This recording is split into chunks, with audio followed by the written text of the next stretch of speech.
ব্যস্ত শহর ছেড়ে চীনের তরুণ উদ্যোক্তারা ছুটে চলেছেন যার যার গ্রামে, শুরু করছেন নতুন ব্যবসা।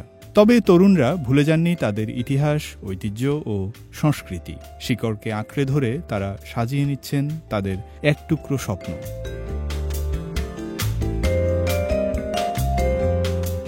কুয়াংতুং প্রদেশের শিহুই কাউন্টিতে আছে এমন এক চায়ের ঘর যা কিনা এলাকায় স্বতন্ত্র বৈশিষ্ট্য নিয়ে সবার মনোযোগ কেড়েছে। চীনা ঐতিহ্যবাহী ক্যালিগ্রাফি, লণ্ঠন, পুঁতির ফুলদানি ও কাঠের আসবাবপত্র দিয়ে নান্দনিকতার ছোঁয়ায় চা ঘরটিকে সাজিয়েছেন এর তরুণ মালিক সু শিহাও। দুবাইতেও কাজ করেছেন শিহাও। এরপর ফিরে আসেন চায়ের জন্মভূমি চীনে। ঠিক করলেন চা নিয়েই একটা কিছু করবেন।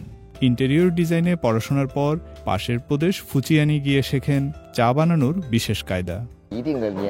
বিদেশে কিছু ব্যবসায়িক অভিজ্ঞতা নিয়ে বাড়ি ফিরে দেখি আমার কাউন্টিতে প্রায় ৬০টি দুধ চায়ের দোকান চালু হয়েছে। এ কাউন্টিতে ৩ লাখ মানুষ। তরুণদের মধ্যে এ চা ঘরগুলো বেশ জনপ্রিয়। তাই আমি চীনের চা সংস্কৃতিকে আধুনিক চীনা শৈলীতে উপস্থাপন করতে চেয়েছি। সু জানালেন দোকানটি শুরু করতে তার প্রায় ৬.৫ মাস সময় লেগেছিল। এমন একটি স্থান খুঁজে বেড়াচ্ছিলেন যেটা হবে কিনা সাশ্রয়ী এবং যেটাকে তিনি নিজের মতো করে সাজাতে পারবেন। ব্যবসায় সাফল্য পাওয়ার পর সু আরও কয়েকটি চীনা সংস্কৃতির আবহে কফি শপ খুলেছেন এবং শিহুই কাউন্টির ধীর গতির জীবনযাত্রা বেশ উপভোগ করতে শুরু করেছেন। কফি পান করার পাশাপাশি এখানকার একটা আবেগজনিত মূল্য রয়েছে। আমি এখানে সময় কাটানো বেশ পছন্দ করি। এমন একটি স্থান শিহুই কাউন্টিতে খুঁজে পাওয়া বিরল, যেখানে ঘন্টার পর ঘন্টা কফি উপভোগ করা যায়। পরিবহন সুবিধা, কম খরচ এবং সহজ জীবনধারার কারণে সুর মতো অনেক তরুণী এখন শিহুই কাউন্টিতে আসছেন নতুন ব্যবসা শুরু করতে। এদিকে রাস্তার পাশের একটি অন্থন দোকান স্থানীয়দের মধ্যে বেশ কৌতূহল সৃষ্টি করেছে তাদের গোপন রেসিপি দিয়ে।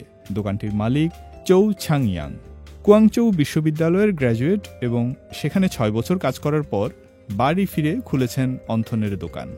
তার দোকানে পাওয়া যায় চীনের 10টিরও বেশি ঐতিহ্যবাহী স্বাদের অন্থন।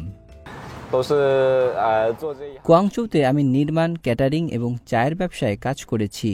বড় শহরের ব্র্যান্ডগুলোয় কিভাবে আরও বুদ্ধিমান এবং সমৃদ্ধ পণ্য তুলে ধরা হয় তা দেখেছি। তাই আমি এই নতুন ধারণাগুলো গ্রামে ফিরিয়ে আনতে চেয়েছি।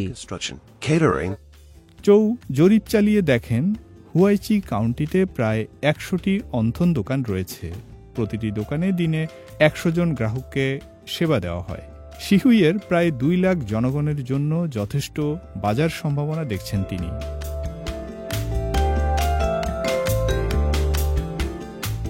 হুয়াইচিতে তরুণ উদ্যোক্তাদের জন্য সহায়ক প্ল্যাটফর্ম তো আছেই, সেই সঙ্গে ৫ লাখ ইউয়ান পর্যন্ত ঋণের সুবিধাও রয়েছে।